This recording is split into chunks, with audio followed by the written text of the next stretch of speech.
الزوجه راحت تكشف عشان تعرف هي حامل ولا لا، واول ما بتروح المستشفى تكشف عند الدكتور بيلقى ان في حمل، ومش بس طفل واحد، دول 7 توائم.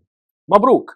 بس هنا ايه المفروض يحصل؟ لازم تعرف ان لو الاسره دي من محدوده الدخل زي ما كان في المسلسل بالظبط، هو شغال في شركه اتصالات وهي شغاله جرافيك ديزاينر، بس الفكره ان هم دخلهم قليل، ايه اللي هيحصل معاهم؟ اول حاجه هيقدروا ان هم يخشوا في الميديكيل. الميديكيل ده هو التامين الصحي الشامل والمجاني للفقراء، وده اكبر دعم موجود في ولايه كاليفورنيا. ده بيغطي ايه؟ اول حاجه يا سيدي عندك زيارات الدكتور، يعني الام وهي حامل من حقها ان هي تروح تزور الدكتور بصفه دوريه، اعتقد كل شهر او كل اسبوعين، انا مش متاكد من حاجه زي كده، ويكشف عليها ويكتب لها على ادويه وكل ده. تاني حاجه السونار، هتقدر ان هي تعمل سونار معظم الوقت كل ما تيجي المستشفى او زي ما الدكتور عايز من غير فلوس.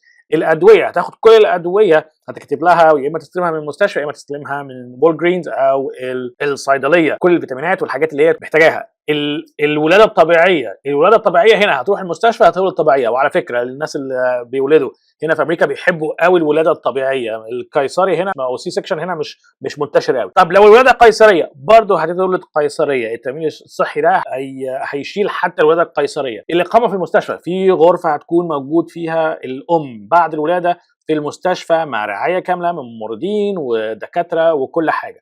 طيب غرفة العناية بالأطفال ما بعد الولادة، الغرفة دي أو الحضانات مثلا هيكون برضو دي كلها متوفرة في المستشفى، وهيكون كمان في متابعة بعد الولادة للأم لمدة سنة كاملة مع علاج للأطفال لحد سن 18 سنة. يعني مثلا لو فكرنا ان ده هيكون مشكله من قدامهم، ده مش هيكون مشكله تماما.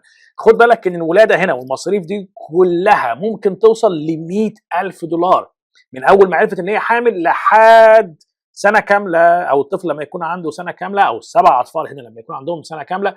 ده لو طفل واحد ممكن يوصل ل $100,000. ما بالك بقى دلوقتي ان هي عندها 7 اطفال؟ كل ده هيكون متغطي كامل، مش تدفع ولا حتى $1 واحد، ولا $1 واحد هيدفع لحد ما يكون الطفل عنده سنة.